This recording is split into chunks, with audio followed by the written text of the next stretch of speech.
long, bitter struggle in which Stalin used banishment and prison to cow his opponents, he won the day. In 1928, Trotsky was expelled from Russia. From abroad, he continued to conduct a brilliant polemic against Stalin, who was now the undisputed leader.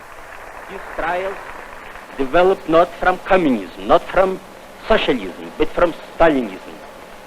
That is from the irresponsible despotism of the bureaucracy over the people. The cult of personality was underway. Soon, Stalin would speak of himself in the third person. In his official biography, he made this astonishing insertion. Stalin enjoyed the unreserved support of the entire Soviet people. He never allowed his work to be marred by the slightest hint of vanity, conceit, or self-adulation.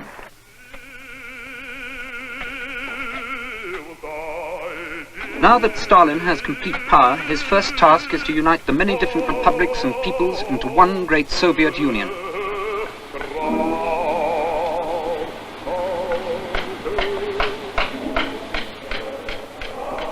That same year, 1928, Stalin made an historic decision.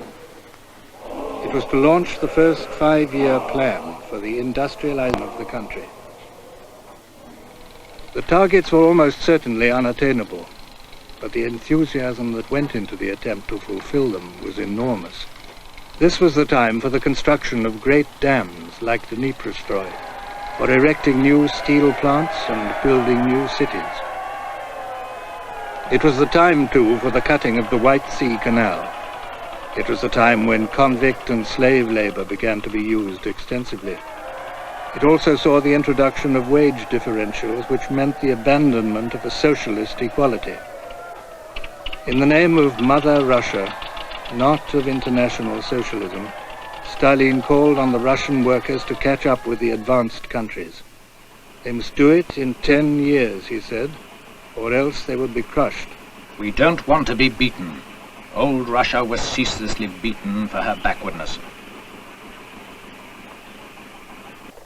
Meanwhile, he decided to push through collectivization of the land. Behind the propaganda pictures was the reality of a ruthless military operation to crush the rich peasants, the kulaks, or fists, who were unwilling to sell produce to government agencies. Peasants were dispossessed and shipped to Siberia, starved into submission or shot. Lenin, who had always advocated persuasion to bring the peasants to socialism, had been right about Stalin and power. When in 1930 Stalin called a temporary halt to collectivization, half Russia's horses had been slaughtered, half its cows, and 2/3 of its sheep. The damage took decades to put right.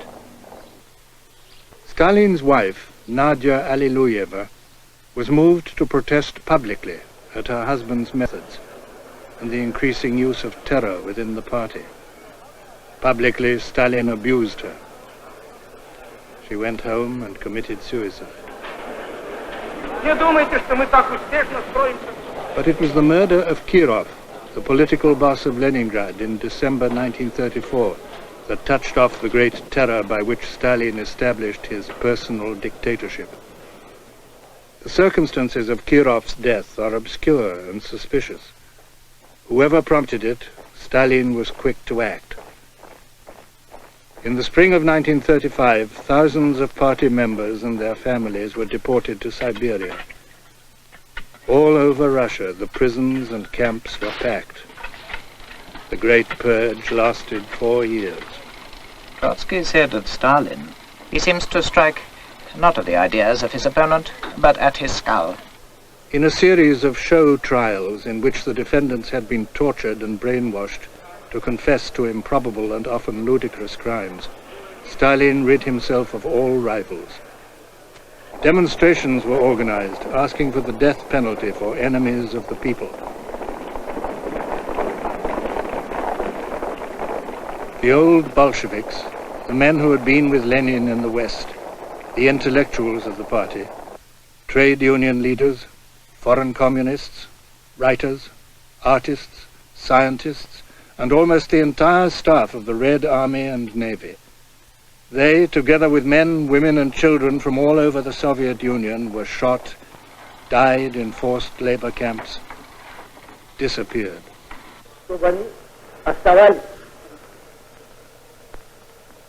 Khrushchev said later, "Everywhere and in everything, Stalin saw enemies, double dealers, and spies."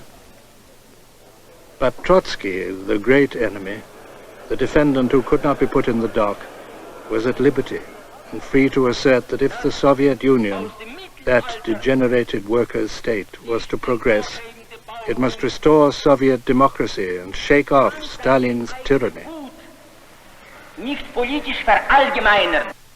In the midst of the terror, in November, he promulgated a new Soviet constitution, described as the most democratic in the world, the Stalin Constitution.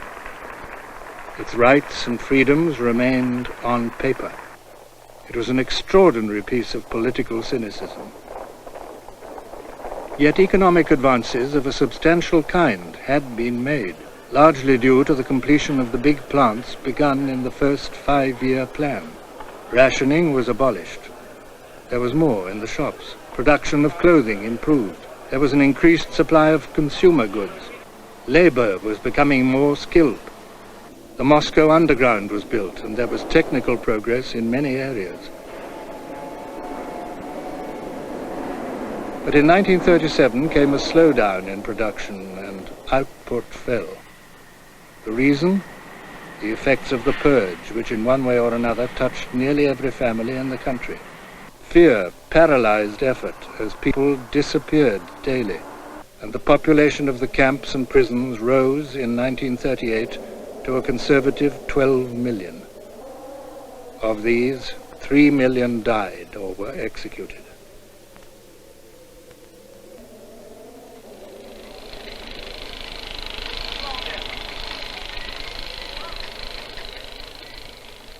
There were days when 1,000 people were shot in Moscow alone.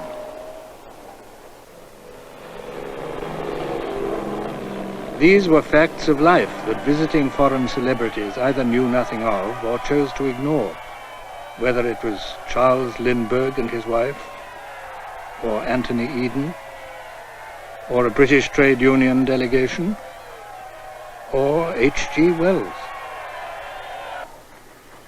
Yet this vast country, with its hundreds of nationalities and diverse cultures, was basically immensely rich, both in terms of its industry and of its agriculture, which produced throughout its wide and varied territories enough crops and produce to make it economically one of the world's great powers.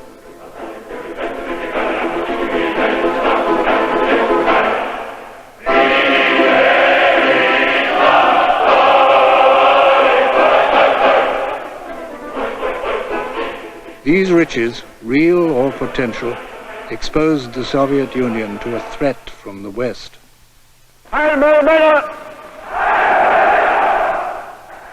At the Nuremberg rally of 1936, Hitler had spoken of Germany's need for living space and cast his eyes on the Ukraine and Siberia.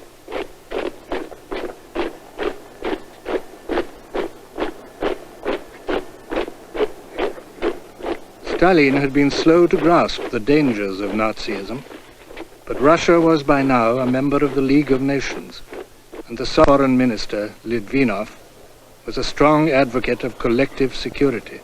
The state I represent entered the League with the sole purpose of the maintenance of indivisible peace. The League of Nations is still strong enough by its collective actions to avert or arrest aggression. There is no room for bargaining or compromise. When the Western powers connived at the dismemberment of Czechoslovakia under the motto of appeasement, and Chamberlain came back from Munich in 1938 with his scrap of paper, Stalin saw it as an attempt to turn Hitler's aggressive plans towards the Soviet East.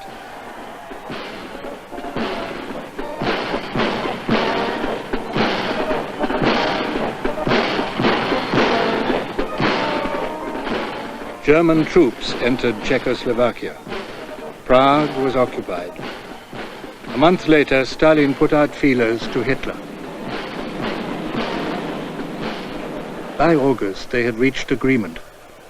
a Soviet-German pact of non-aggression that included the partition of Poland and led to cynical arrangements for the handing over of German communists in Russia to the Gestapo. The Second World War was now inevitable, but Stalin could afford to appear pleased. His realpolitik had brought a breathing space for Russia. Poland was the first victim. When it fell, Stalin gave orders for the Red Army to advance, meet the Wehrmacht, and claim his share of the spoils.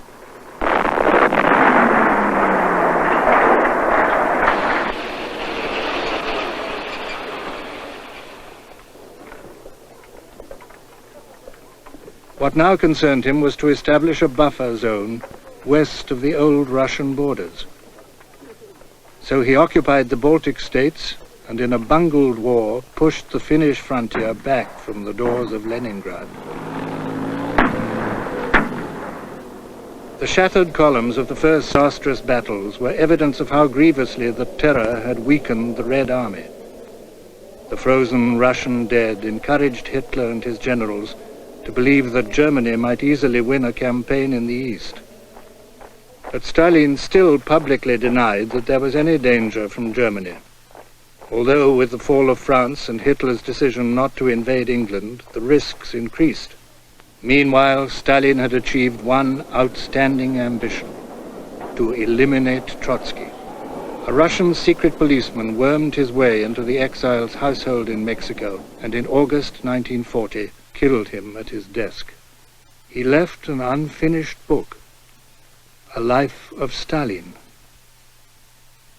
That autumn, Hitler gave orders to his general staff to begin planning the invasion of Russia, Operation Barbarossa. On the 22nd of June 1941, Hitler's army struck.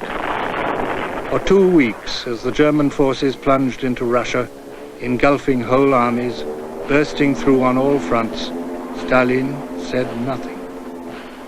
On the 3rd of July, he at last broke silence in a broadcast to the nation. Stalin was no orator, but his speech was resolute and defiant. The war was an issue of life or death. The Russians must scorch their own earth. In the event of retreat, the enemy must be left not a single tank, a single pound of grain, or gallon of fuel. What could not be withdrawn must be destroyed. Stalin's command post was in the Kremlin, which he did not leave throughout the war. From it, he was in constant direct touch with his generals. As supreme commander, Stalin showed extraordinary ability in controlling his huge armies. His tenacious memory, his grasp of detail, and his furious tempers impressed the toughest of his generals.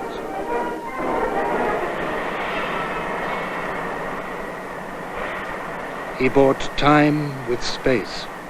He was waiting for the factories beyond the Urals, the fruits of his 5-year plans, to make good the losses in tanks, arms, and planes, for the thousands of other factories evacuated to the east, to be reassembled and begin to turn out guns, tanks, shells, ammunition, uniforms, engines, and rolling stock.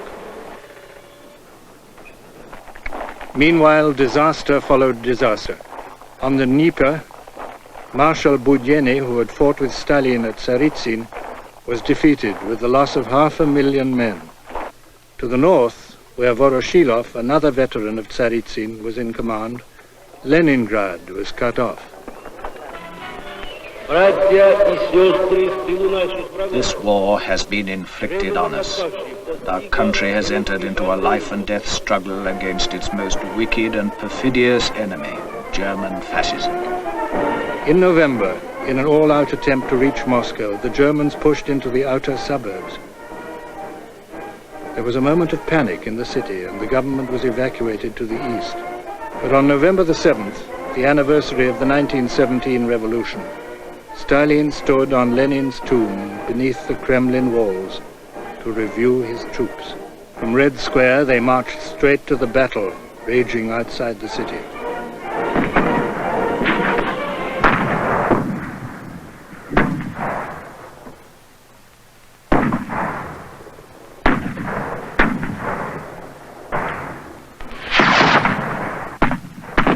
winter came early, a winter for which the overconfident Germans were unprepared, a winter such as they had not dreamed of. On the 8th of December, Hitler announced that operations against Moscow had been suspended. Under new commanders like Zhukov, new Russian armies were thrown into the winter campaign. Moscow was saved.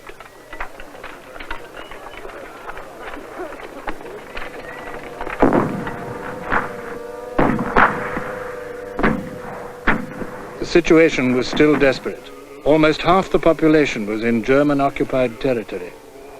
The main centers of coal and steel production were lost, along with much of the essential food-growing areas.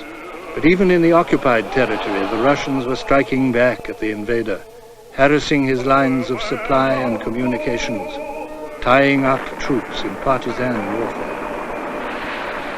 But there were to be still more reverses and more terrible losses. In 1942, the Germans took the Crimea and pushed on to the Caucasus, threatening the oil fields of Batum and Baku. On the Volga, they reached Stalingrad. To conquer this, the town that bore Stalin's name became for Hitler an obsession. For weeks, he committed his Sixth Army to the assault of the city.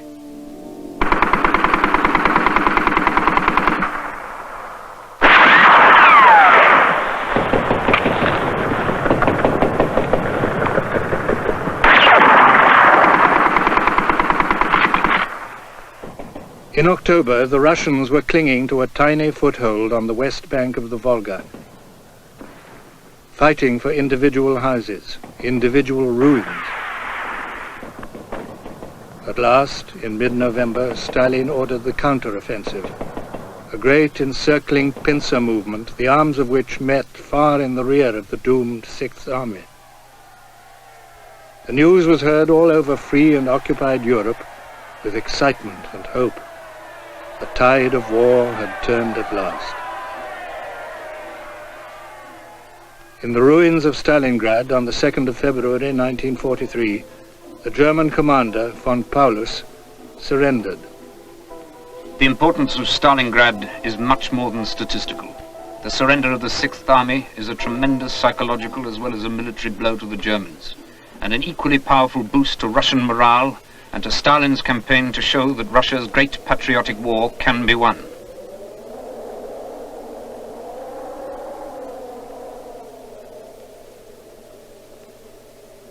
The German prisoners, 200,000 of them, ill-dressed against the grip of the Russian winter, were marched off to captivity, from which few would return.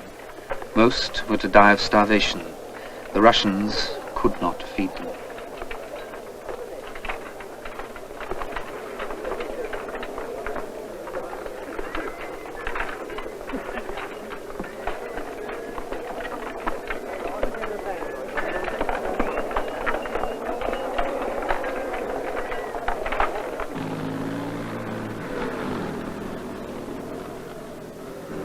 Now the Russian armies began the long advance west, which would not stop till they met the Allies on the Elbe, in the heart of Germany. As they went, they discovered evidence of the savagery the Russian people had suffered at the hands of the Nazis, the executions and the death camps.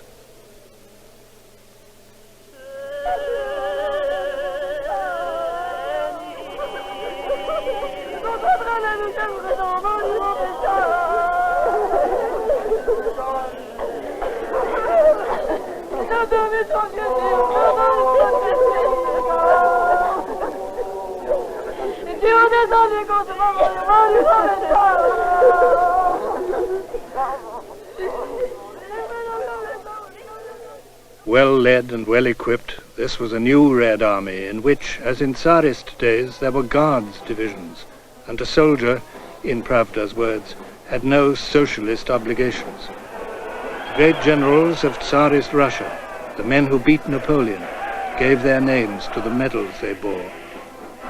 This was not a revolutionary army, but a Russian one, fighting a patriotic war.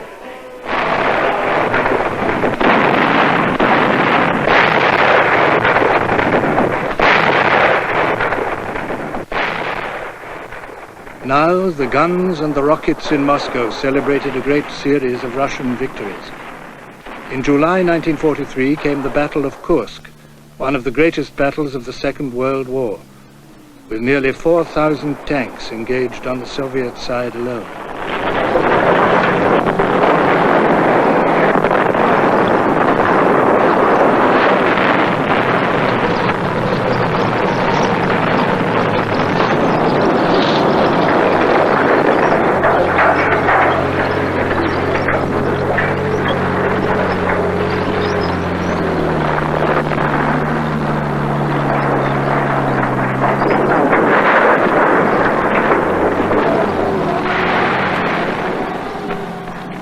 Here, and in the operations that August to liberate Kharkov, the Germans lost upwards of 500,000 men and some 1,500 tanks. The German army, which now faced defeat, rushed 14 divisions from other fronts in the west.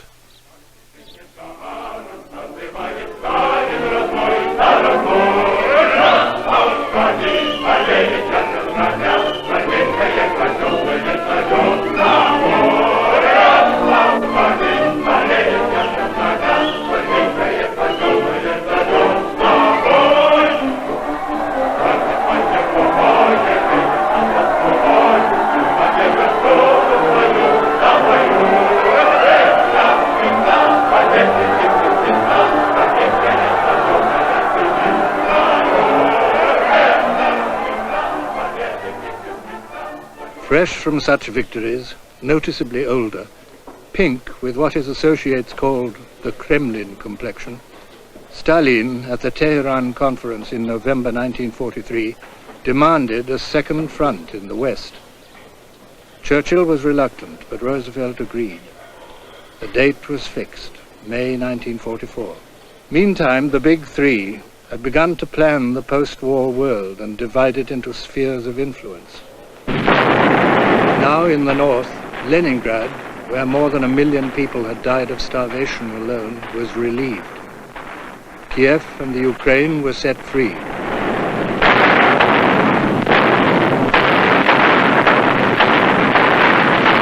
In the liberated territories, life returned to something like normal, although there was to be hunger and shortage for a long time to come.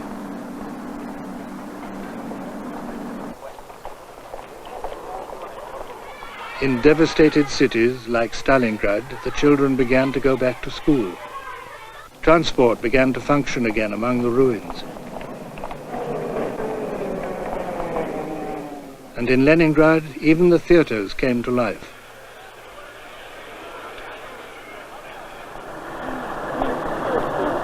Russian nationalist feeling, and with it anti-German feeling, was at its height. In the streets of Moscow, German prisoners were paraded like the captives in a Roman imperial triumph and exposed to the feelings of the population.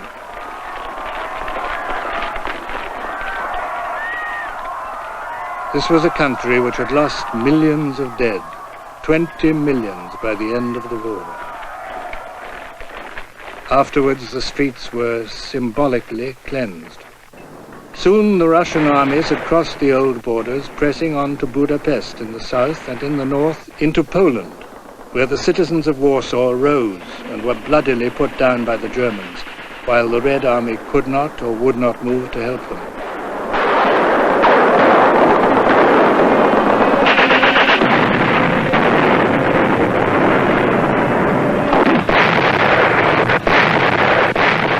The last great battle was long and bloody. It took the Russians across the Oder and into Germany, while the Western Allies were pushing forward from the Rhine to the Elbe against light resistance.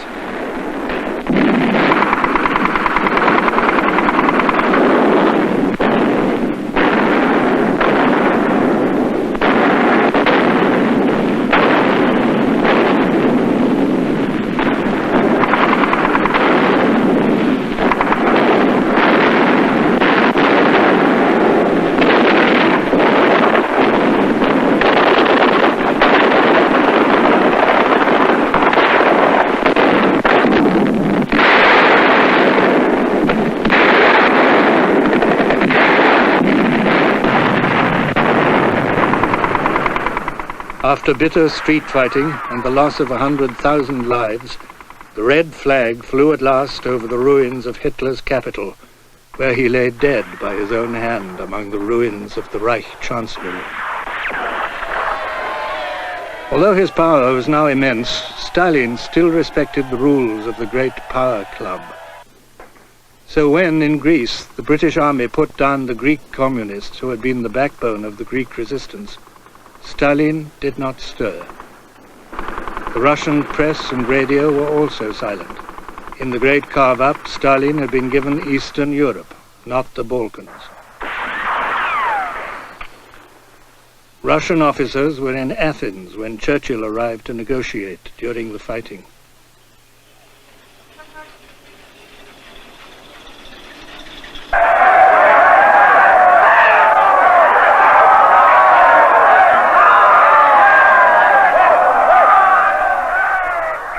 Neither in Italy nor France, in spite of the armed strength of the communist parties, was the resistance to lead to social revolution. Stalin was determined to keep his part of the bargain. At the great conferences of Yalta and after the War of Potsdam, the final touches were put to the share-out of spheres of influence. Already contradictory interests and long-term aims were creating strains and suspicion among the erstwhile allies, in spite of the public displays of good fellowship. American airmen danced with Russian army girls. Soon, across a line that ran through the heart of Berlin, two great power blocks faced each other in that Cold War, declared in March 1947 by President Truman. What the world needs in order to regain a sense of security is an end to Soviet obstruction and aggression. We have no hostile or aggressive designs against the Soviet Union or any other country. We are not waging a Cold War. The cleavage that exists is not between the Soviet Union and the United States. It is between the Soviet Union and the rest of the world. The Cold War threatened to spill over into open conflict, as when, in 1948, the Russians blockaded Berlin. The West answered with the Berlin airlift, and Stalin dropped his claim to incorporate Berlin into East Germany.